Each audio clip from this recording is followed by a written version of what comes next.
Estamos de regreso al encuentro con Julio Villagrán. Gracias por quedarse con nosotros. Rigoberto Chinchilla, presidente electo de los periodistas en El Salvador, nos acompaña en el estudio. Rigo, el tema del acceso a la información, el tema de la legislación, el tema de los funcionarios que deben procurar ser transparentes con este tema, ¿les ha facilitado a los periodistas el trabajo en El Salvador? Mira, yo creo que sí ha facilitado de alguna manera las normativas de transparencia, que fue el espíritu bajo el cual fueron aprobadas, ¿verdad?, de rendición de cuentas de las instituciones del Estado, de alguna manera han generado una posibilidad de poder accesar a información. Es decir, yo creo que hoy los periodistas no podemos inventarnos oscuras maniobras para poder accesar a información o escondernos bajo el anonimato de fuentes confidenciales como para decir que hemos obtenido este documento, ¿verdad?, porque ya existe un mecanismo. Sin embargo, yo diría que culturalmente el país aún le falta trabajar mucho sobre el tema de la transparencia y del acceso a la información, tanto como para obtenerla como para brindarla. Lamentablemente uno se encuentra en muchas instituciones del Estado, sobre todo en las alcaldías, por ejemplo, donde es muy difícil y se desconoce realmente el tema de la ley. Creo que falta seguir trabajando sobre la divulgación de la ley de acceso a la información.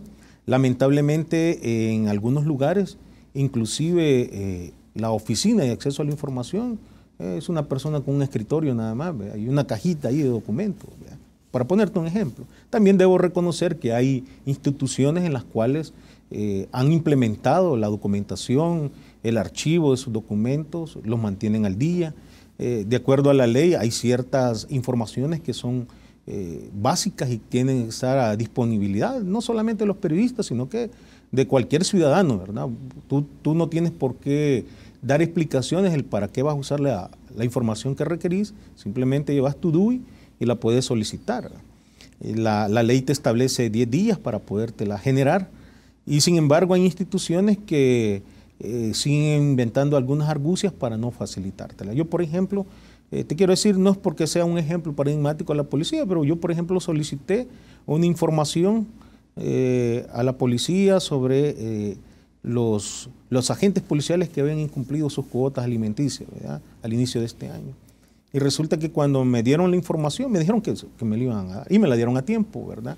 Pero me sorprende que la información que me dieron era sobre el control que tendrían las pandillas en el centro de San Salvador.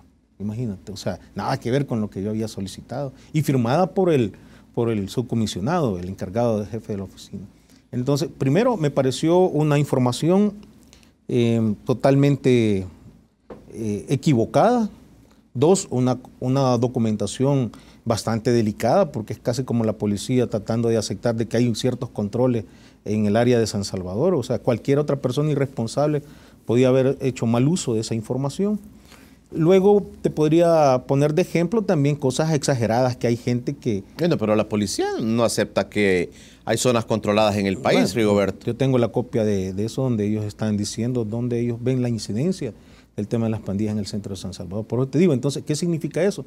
Que no tenían un control del archivo que realmente tienen ellos. O sea, de manera equivocada me entregaron entonces la información, no sé si será una información exacta. Quiero decirte que inclusive el comisionado, porque fui allí al Castillo a pedir esa información, me la firmó, está firmada por él.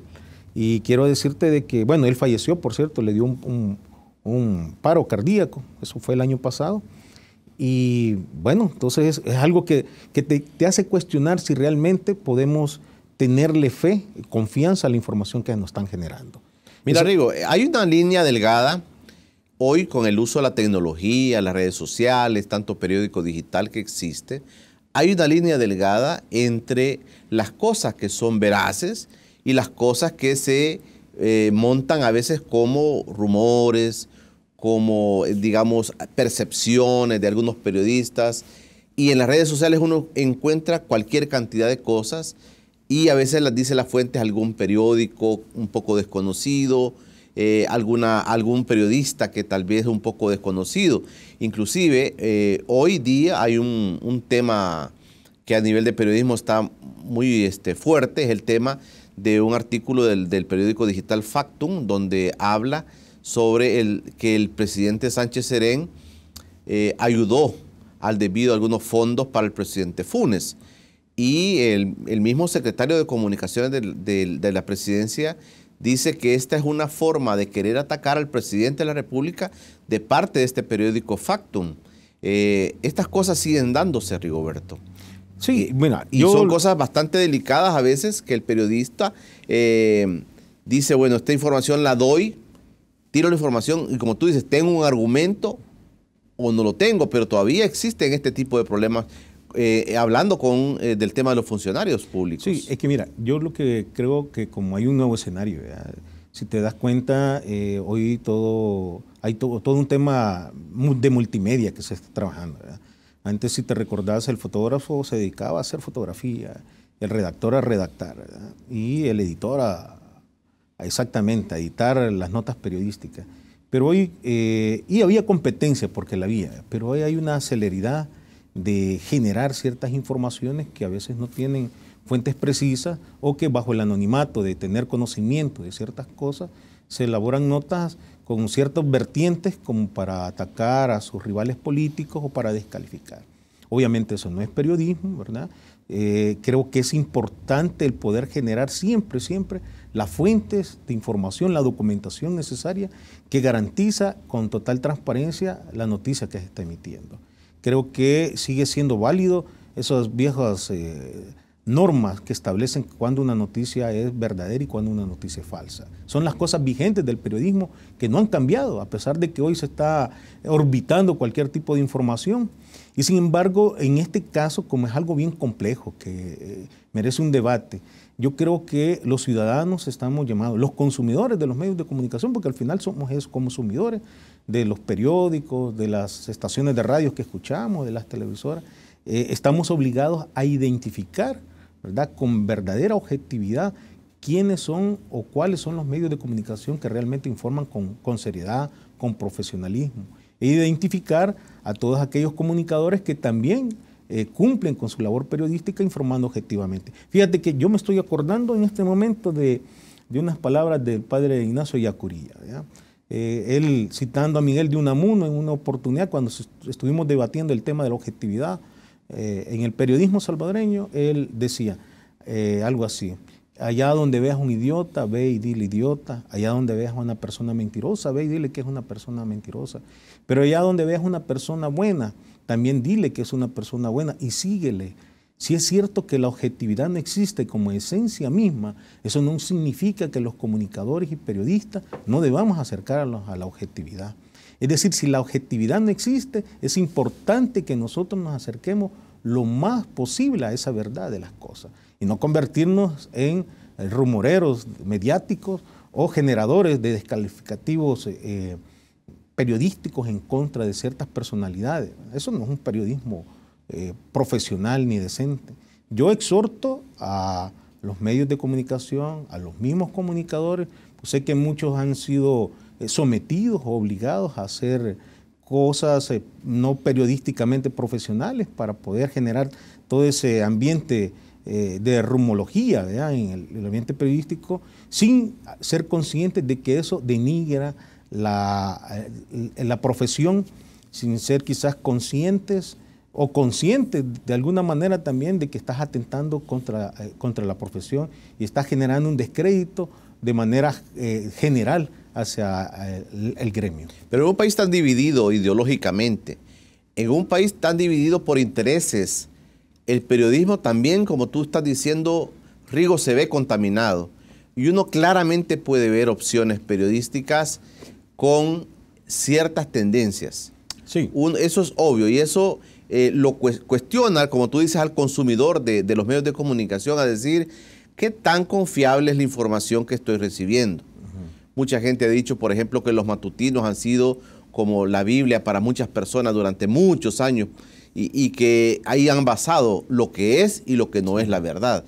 Pero esto ha cambiado. Ha cambiado. Pero sin duda el tema, por ejemplo, de la independencia de los periodistas en el tema informativo es una cuestión muy delicada y que a veces se dice poco se ha crecido. Sí. A ver, yo creo que es importante, uno, reconocer que la propiedad de los medios de comunicación en el país es una situación que obviamente no ha cambiado, que los grandes medios de comunicación en el país han determinado la dictadura de la pauta durante estos años, pero también hay que reconocer que ellos han sufrido un desgaste importante que no quieren reconocer. Creo que hay gente que ya no le están dando tanta importancia a la prensa escrita, es decir, en el sentido de comprarlos, ¿verdad? Saben que los grandes medios no sobreviven de la venta del periódico, sino de sus anunciantes, como lo hacen la mayoría de medios de comunicación. Pero también hay que entender que hoy día las cosas que se orbitan con mayor rapidez, las personas prefieren informarse de manera más rápida, de manera más versátil. Y sin embargo, esa celeridad de cómo informarnos también nos puede permitir caer en esos titulares que a lo mejor no profundizan, ¿verdad? Yo en ese sentido sí creo que todos los medios de comunicación se complementan. De pronto un titular puede ser ampliado con una noticia un poco más profunda, uno lo va a escuchar en la radio o lo ve en la televisión de cómo sucedieron los hechos, pero yo debo decir con bastante sinceridad, creo que hemos avanzado muy poco en el tema del trato a los comunicadores, a la dignificación del trabajo periodístico. Siguen siendo malos los salarios en los medios de comunicación. Yo hace 14 años que abandoné, por ejemplo, un medio de comunicación en la televisión y siguen siendo los mismos salarios con los que me encuentro en ese lugar y siguen existiendo en algunos casos,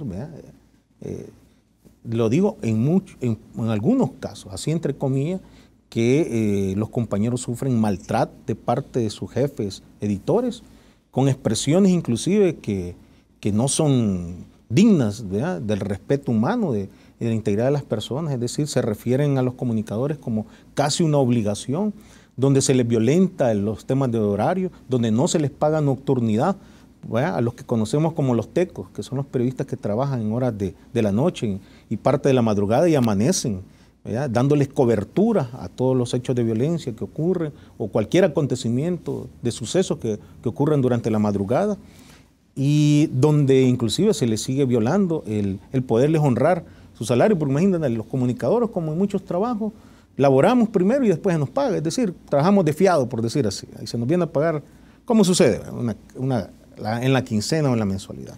Entonces, no hemos avanzado mucho en eso, hemos avanzado mucho en uso de tecnologías, en uso de drones, en el uso de las redes sociales y todo eso que ha permitido hoy acelerar un poco más la información, pero no hemos mejorado en la dignificación y en la humanización. Imagínate un periodista que anda más preocupado cómo llevar la leche a su casa o comprarse un buen par de zapatos. ¿Qué buen libro se va a leer?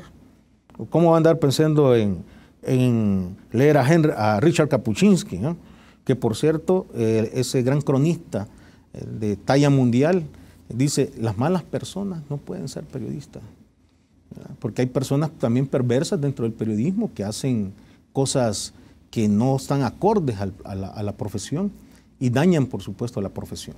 Entonces te decía, ¿cómo tú vas a andar más preocupado por solventar tu realidad personal y tratar de cumplir tus labores cuando tu mente anda más preocupada afanosamente por sobrevivir, pues, en el día a día? ¿Cómo puede un periodista, Rigoberto, cómo puede un periodista trabajar de manera libre, de manera, como tú estás estableciendo, muy objetiva, cuando los medios de comunicación están muy claros en su cuestión ideológica, en su cuestión de intereses en este país? Es que mira... Y esto no es aquí, es en todo el mundo. Sí, y es que de verdad no debería ser una preocupación, Julio. Simplemente debería ser una exigencia clara a la hora de aceptar tu trabajo, del rol que vas a jugar. Es decir, yo lo único que creo es que no podemos ser sometidos a cosas que periodísticamente no son profesionales. Y yo sé, pues muchos también aceptan porque se ven en la necesidad de poder recurrir a esas situaciones para poder, las cosas no están tan fáciles allá afuera, ¿verdad? La realidad para poder ejercer el periodismo en el país es muy difícil. Muchas universidades, pues año con año arrojan muchos comunicadores que algunos terminan en las AFP, otros terminan haciendo oficios no necesariamente de periodista, ¿no? Y hay muchas personas que usurpan también el rol de los periodistas hay abogados que se dedican al tema. No tengo ningún problema sobre ello, ¿me entiendes? Siempre y cuando se cumplan las normas fundamentales del ejercicio del periodismo, pero eso todavía ahoga más las posibilidades de que una persona que se ha formado, digamos, en la academia, yo conozco personas que hasta tienen doctorados, pues, pero definitivamente no pueden ejercer el periodismo. Entonces yo diría que eso no debería ser un problema. Yo creo que uno tiene claro, bueno, este medio de comunicación es un medio que tiene un pensamiento bastante conservador o que tiene un pensamiento bastante liberal. Y yo creo que es parte también de la naturaleza identificarte o no con la forma de pensar de ese medio de comunicación y aceptar de manera digna el trabajo. Lo que sí yo no creo es que te sometas de manera casi cándida a un trabajo en el cual no tiene nada que ver con la profesión. Cuando regresemos, Rigoberto, te propongo que hablemos un poco de tus retos. ¿Cuáles son tus retos al frente de la APES, de la Asociación de Periodistas de El Salvador? ¿Cuáles son tus retos, si ya te lo fijaste? Si has conocido ya el entorno que vas a tener en el próximo año o 2 años. Es un año el mandato. Es un año el mandato de APES. ¿Cuáles son tus retos? Y realmente, ¿con qué te sentirías a gusto comenzando a trabajar en el gremio de periodistas? Esa es la propuesta. Platicamos con Rigoberto Chinchilla, el nuevo presidente de la Asociación de Periodistas de El Salvador, APES. Ya regresamos. Estamos en Encuentro con Julio Villagrán, ya llegamos al último bloque, platicando con el periodista y presidente electo de los periodistas de El Salvador, APES, Rigoberto Chinchilla. Alguna gente dice la APES reacciona tarde a veces sobre algunas demandas que se le hacen de periodistas. La APES no condena algunas cosas que debería condenar. Si tuviéramos, dicen algunos periodistas, el sistema que tiene la SIP, la Sociedad Interamericana de Prensa, si tuviéramos un sistema donde es una cosa armónica en todos los países y con un interés muy claro, digamos, de estos gremios, si tuviéramos, dicen algunos periodistas, ese tipo de gremio de periodistas en El Salvador, otra cosa fuera. Algunos dicen, ¿para qué voy a ir a gremiarme con la APES si no tiene actividades, muy inactiva? ¿Qué piensas de esto? Mira, yo creo que bueno, tienen derecho de pensar de esa manera. Lo que sí yo los exhortaría también a que trataran de discernir realmente las actuaciones que tiene, en el caso tú mencionas a la CIP, la Sociedad Interamericana de Prensa, y hay que también establecer que una cosa es la libertad de prensa y otra la libertad empresarial. Yo creo que la CIP ha defendido más a las empresas, ¿verdad?, a los que se dedican o que están agremiados, los medios de comunicación que están agremiados con ellos, que a los derechos fundamentales de los periodistas. Eso no quiere decir que alguna vez no hayan hecho alguna condena o que, digamos, yo también esté en contra de eso. Yo creo que también es importante, así son los roles en nuestros países, ¿verdad? Aceptamos que debe ejercerse libertad de prensa y libertad de empresa también, ¿verdad? Porque eso es lo que yo creo que ha sido más como la postura de la CIP, una libertad empresarial. En el caso nosotros somos una asociación de periodistas.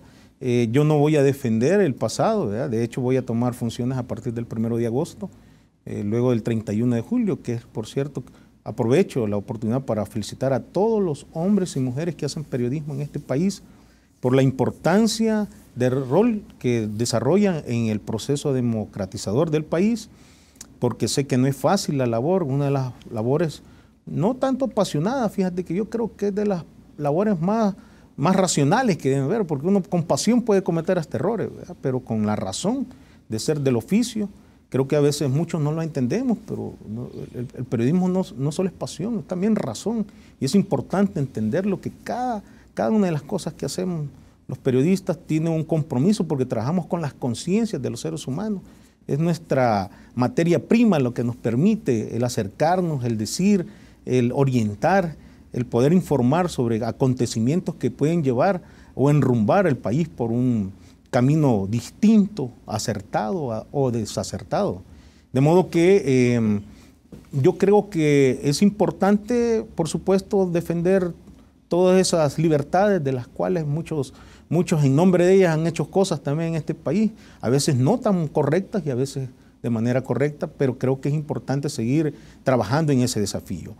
Yo creo que una de las cosas que nosotros vamos a potenciar cuando su servidor asuma, mira, hay una ley que es la ley de protección integral a los periodistas, que ya hay un borrador que se está desarrollando y que espero antes de que termine el mandato, que es de 365 días, o sea, un año, esa ley esté en la Asamblea Legislativa y, primero Dios, sea aprobada por mayoría, ¿verdad? Por el principio de mayoría en la Asamblea Legislativa. Es una ley importante que me voy a dedicar a difundirla y a compartirla con los periodistas para que vean la importancia que puede haber, ¿verdad? Porque no tenemos ni siquiera cobertura. Aquí muere un periodista y ni siquiera hay un ataúd para él, ¿entiendes? O sea, en el peor de los casos, las garantías que pueden brindársele de parte de la empresa a veces es limitada. Hay periodistas que han trabajado para empresas importantes en este país cuya responsabilidad de haber fallecido, aún en el ejercicio de sus labores o por alguna enfermedad crónica, han sido cubiertos por su familia, en el mejor de los casos por algunos colegas y amigos, ¿verdad?, que nos hemos acercado y hemos podido brindar algún tipo de ayuda familiar. Ahí tenemos ya periodistas que están padeciendo de muchas enfermedades. Ya tenemos ejemplo el año pasado, como 2 periodistas prácticamente fallecieron, víctimas del cáncer.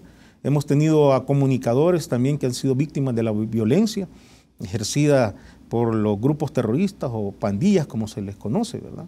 Y es un escenario en el cual, si no tomamos mano, sin duda se va agudizando y nos va haciendo más vulnerables ante el escenario laboral. También quiero decirte que hay una reforma estatutaria que en el Ministerio de Gobernación se encuentra. He solicitado una cita con el ministro de Gobernación para tratar sobre este asunto, porque obviamente como el gremio es un gremio muy antiguo, estamos hablando con normativas internas que datan de los años cuando no existían más que las máquinas de escribir, ¿verdad? Y hay que actualizar obviamente también el funcionamiento interno de la asociación. Y lo otro que es fundamental, al cual no te has referido tú, pero yo sí creo que es importante, es que los periodistas no vemos ningún beneficio en la asociación, ¿verdad? Es decir, ¿para qué me voy a agremiar? ¿Para qué voy a pagar mi cuota de afiliación si ni siquiera yo me he comprometido a 3 cosas nada más? Porque no quiero elaborar una lista demagógica de cosas que no voy a cumplir. Pero estas 3 cosas a las que me refiero y esta última, esencialmente obtener beneficios a corto plazo, el formar parte del gremio periodístico. Y una de ellas, he solicitado a algunas empresas del transporte público el poderles facilitar a los comunicadores el poder abordar el transporte público, ya con la membresía, identificados con el carnet. Algunos compañeros que sean objeto de descuento en algunos parqueos públicos y privados para que puedan ellos también concurrir. Es importante también la salud mental dentro del gremio. Vos no te extrañes si el público, que de pronto hayan comunicadores un poco enfadados. Habemos de todo en los medios de comunicación, desde personas muy profesionales y humildes hasta personas que andamos un poco alteradas, ¿verdad?, por el ritmo de trabajo. Yo quiero apostarle mucho al tema de la salud mental de los periodistas y una de las cosas es que ellos se sientan beneficiados. También he conversado con el director de turismo, con el cual hemos acordado la posibilidad de, ni siquiera un convenio de entendimiento, sino una carta sencilla de entendimiento en el cual vamos a poder generar la posibilidad que los periodistas junto con sus familiares puedan asistir a los centros turísticos nacionales del país. Rigo, yo quería una precisión. ¿Cuántas escuelas de periodismo tiene el país? Bueno, son alrededor de 7 que están. La más antigua es la Universidad de El Salvador, ¿verdad?, que acaba de cumplir ya 63 años. En algún momento la Universidad de El Salvador también a muchos de los periodistas de mayor edad ofreció hace más de 35 años cursos de formación periodística y de nivelación en cuanto a eso. Y eso creo que fue importante, ¿verdad? Pero también hay que reconocer que en algunas escuelas de periodismo se ve esto como un negocio mercantil, de formación, con personas que lamentablemente también no están preparadas académica y profesionalmente. Es decir, la práctica como criterio de verdad sigue siendo importante también en el periodismo y por supuesto lo académico, que es un complemento, ¿verdad?, en la profesión, sigue siendo vital. Esto de alguna manera podría llevarnos a decir de que el periodismo en algún momento se convirtió como un snob, ¿me entiendes? Yo recuerdo durante la guerra en la Universidad de El Salvador éramos 270 alumnos los que estábamos, ¿verdad? Cuando la situación se agravó, obviamente se fue depurando. Hoy día también hay como una concepción del periodismo, ¿verdad? Que es como para ir a fachentar o para creerte un figurón porque vas a aparecer en la televisión supuestamente o te vas a convertir en un personaje, cuando en realidad no, también es un apostolado. El periodismo no solamente es imagen, no solamente se requiere de preparación, de documentación, de aceptar las normas de convivencia social e informativas que hoy existen, la posibilidad también de poder ejercer bajo riesgo ciertas investigaciones y ciertos compromisos sociales que de alguna manera se requieren para esto. El mayor compromiso social que adquiere un periodista es precisamente ser veraz e informar con total imparcialidad sobre la realidad del país. Es una realidad bien difícil de cumplir, ¿verdad? Con todo este escenario que hemos hablado.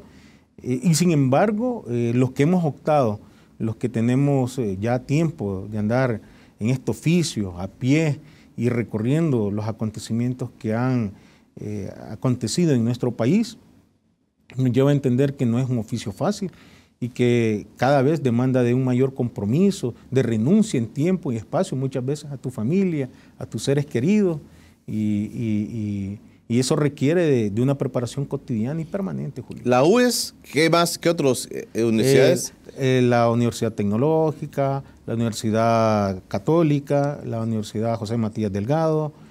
Hay unas escuelas de periodismo que surgieron ahí, que están y yo diría que cumplen un rol importante, ¿verdad? Y de todas maneras están.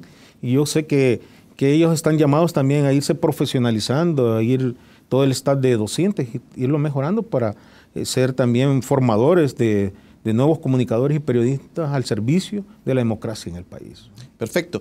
Me piden una pequeña pausa. Recuerden este espacio de retransmisión a las 11 de la noche y también pueden encontrarnos en nuestro canal de YouTube.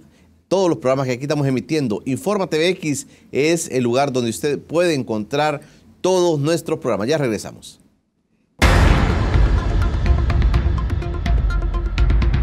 Ya estamos en el último bloque de Encuentro con Julio Vieran. Rigo, mira, los periodistas tienen unos grandes retos a nivel personal. Sí. La tecnología, si no la pueden usar, la tecnología los puede superar a los periodistas. Y también eso acerca más la noticia, acerca más la información a la gente si pueden usar adecuadamente las tecnologías, Rigo. Sí, mira, yo creo que es una realidad y yo creo que tú sabes de esto. Sabes de que hay periodistas que durante la guerra prácticamente se desvanecieron porque únicamente aprendieron a dar reportes de guerra, ¿verdad?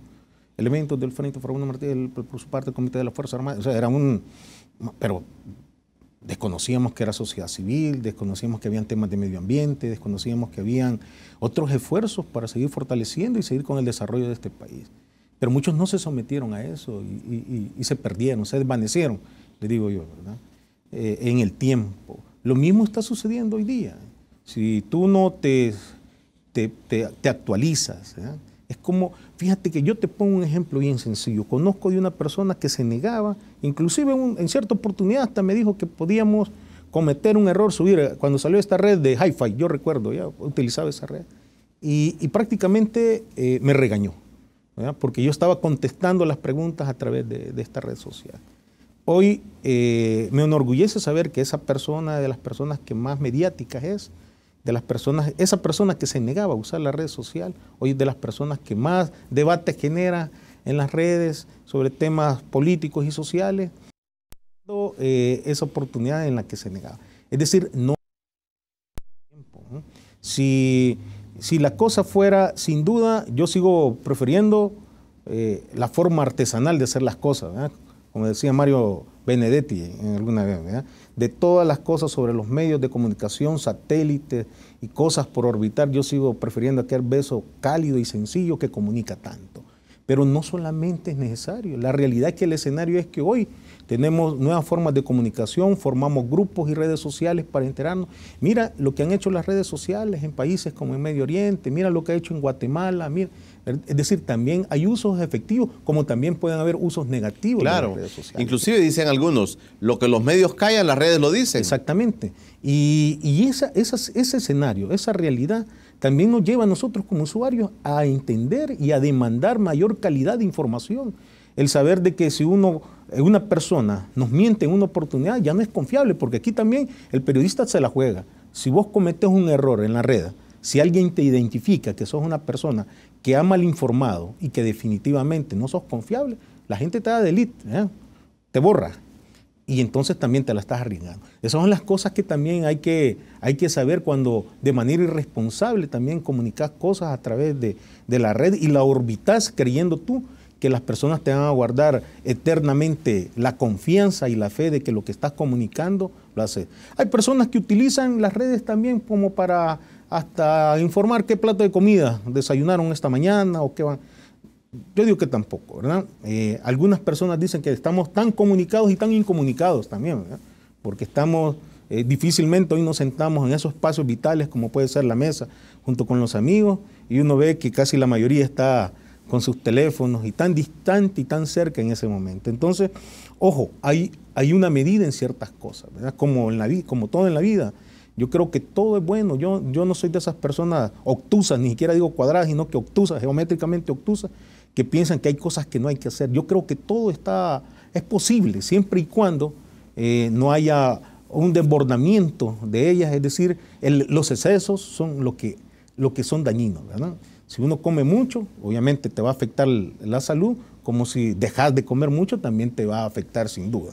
Entonces yo creo que hay que saber identificar esas nuevas formas de comunicación, hay que saber identificar qué es lo bueno y qué es lo malo y qué es lo que uno confiablemente se siente cómodo para poderse informar. ¿Qué se nos viene, Rigo? Perdón, ¿qué se nos viene en los medios de comunicación a nivel nacional?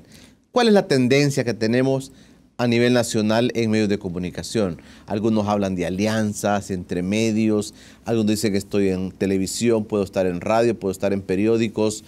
Algunos hablan de las nuevas, digamos, de que los periódicos, por ejemplo, van a desaparecer. Algunos dicen que los programas largos de entrevistas, de noticieros, van a desaparecer tanto en radio como en televisión.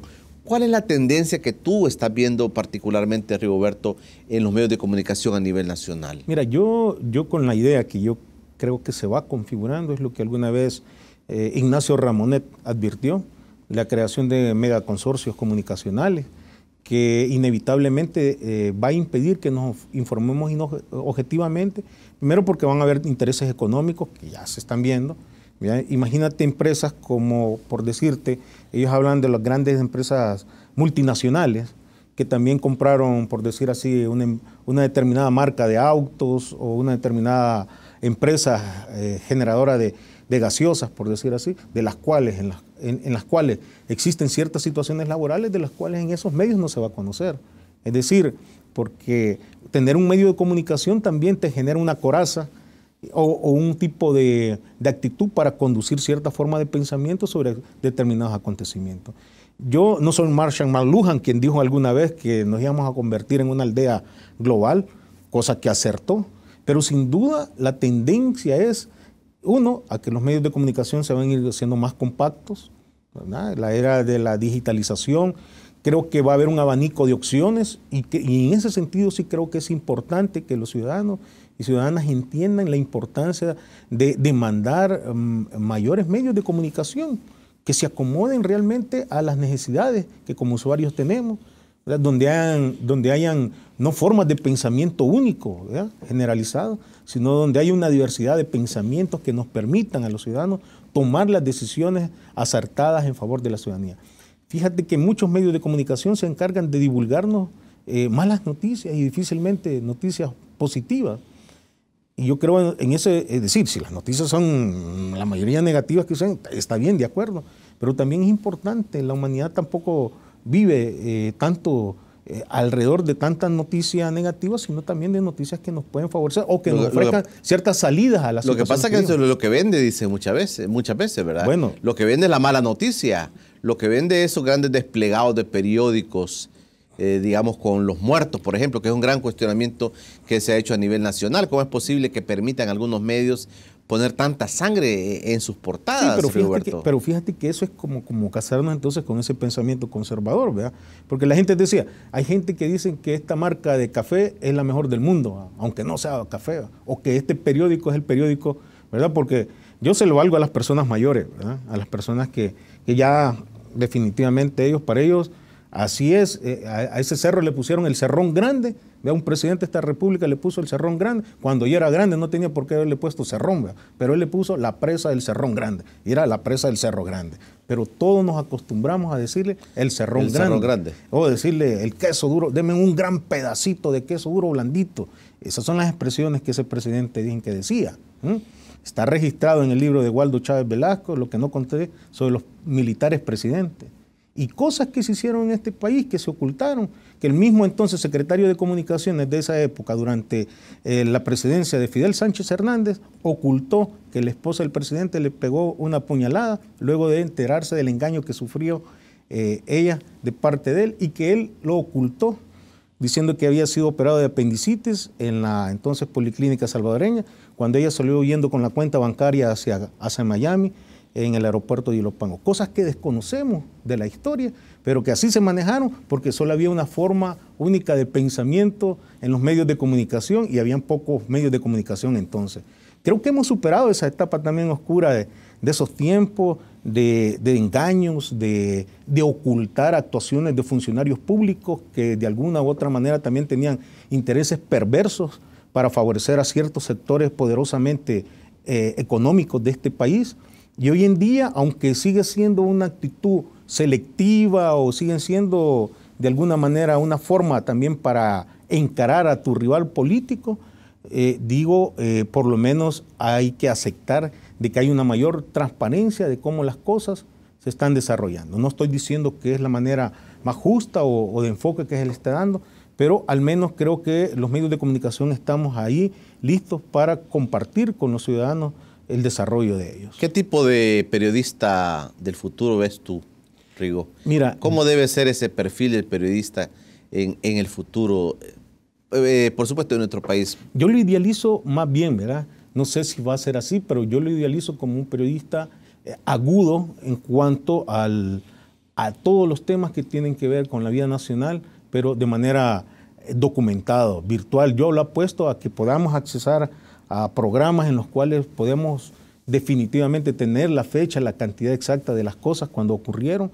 a que abiertamente tengamos la valentía de decir con nombre y apellido las personas que han cometido errores en nuestro país o las personas que han sido víctimas también de agresiones y por decirlo así, de haber sido víctimas inclusive de mala aplicación de las leyes en el país. Y le apuesto a un periodista más profesional, por supuesto, ¿verdad? Que encamine en rumbo y sea la antorcha, la lumbrera de este país. Pero también apuesto a que las instituciones del Estado, a que los futuros gobiernos dignifiquen también la profesión del periodista, que le den su lugar al comunicador y que los periodistas también nos sintamos responsables de nuestras actuaciones individuales. Hay que decir que no todo en el gremio periodístico ha sido acertado. Hay que aceptar así, con golpes de pecho, de ser necesario, que hemos cometido también algunas acciones que no han sido las correctas. Conozco el caso de un fotoperiodista que abiertamente me ha manifestado que le publicaron una foto cuyo texto era sobre una supuesta expresión física que un diputado hizo en contra de un expresidente de la República, y él me contó la verdad de esa noticia, que en muchos quedó como algo, ¿verdad? Le pusieron al señor el diputado patán, pero resulta que, aunque no es aceptable lo que ese diputado hizo en ese momento, no fue al expresidente que hizo esa expresión, sino que fue a las personas de gobernación que llevaron ese día a hacer como, digamos, a hacer barra a la presentación del informe presidencial. Digo, fue incorrecto lo que hizo ese funcionario, por supuesto, pero también fue incorrecto de que la fotografía de él la convirtieran en una mentira al decir que él había sacado el dedo anular que lo había al expresidente de la República del país. Esas cosas no deben pasar. Y yo le agradezco, yo sé que él sabe perfectamente, él me confió la verdad de esa noticia, que su editor le manipuló la fotografía y le puso un titular diferente, cuando en realidad esto no fue así. Pero prácticamente estigmatizó al funcionario público, ¿verdad?